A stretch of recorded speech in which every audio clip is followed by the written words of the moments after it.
হেই bike lovers, কি অবস্থা? নতুন ভিডিওতে স্বাগতম জানাচ্ছি। আটি মাইঠান গ্রাম থেকে এখন যাচ্ছি পাকিস্তানের ওইদিকে। আরে বাংলাদেশের ভিতরে পাকিস্তান কেমন? হ্যাঁ, না অন্য দেশে যাচ্ছি না, কিন্তু এটা বাংলাদেশেরই একটা অংশ। জায়গার নাম পাকিস্তান।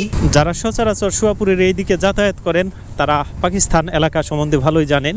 সর্বপ্রথম যখন শুনলাম যে পাকিস্তানের কথা, আমি বললাম যে কি ব্যাপার, বাংলাদেশের মধ্যে আবার কিসের পাকিস্তান? পরে জানতে পারলাম যে জায়গার নামই পাকিস্তান। তো আপনাদের পার্শ্ববর্তী এলাকায় এরকম অনেক নাম থাকতে পারে। আমি যখন এর আগে নওগাঁ গিয়েছি ঘুঘুডাঙ্গা তালগাছ দেখার জন্য, ঠিক তার পাশে একটা জায়গার নাম ছিল আড্ডা বাজার। আটি ময়টান থেকে কুরুঙ্গি এলাকা এটা। তো এক এক এলাকার এক একটা সুন্দর সুন্দর নাম থাকে, শুনলে ভালোই লাগে। আরে কুকুর ছানারা রাস্তার মাঝখানে কেন?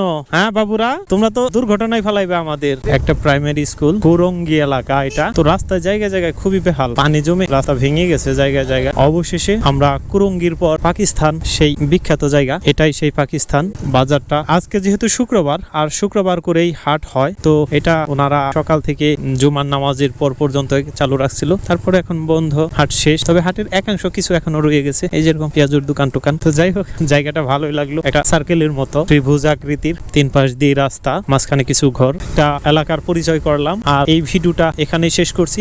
দেখা হবে পরের কোনো নতুন ভিডিওতে। সে পর্যন্ত আল্লাহ হাফেজ।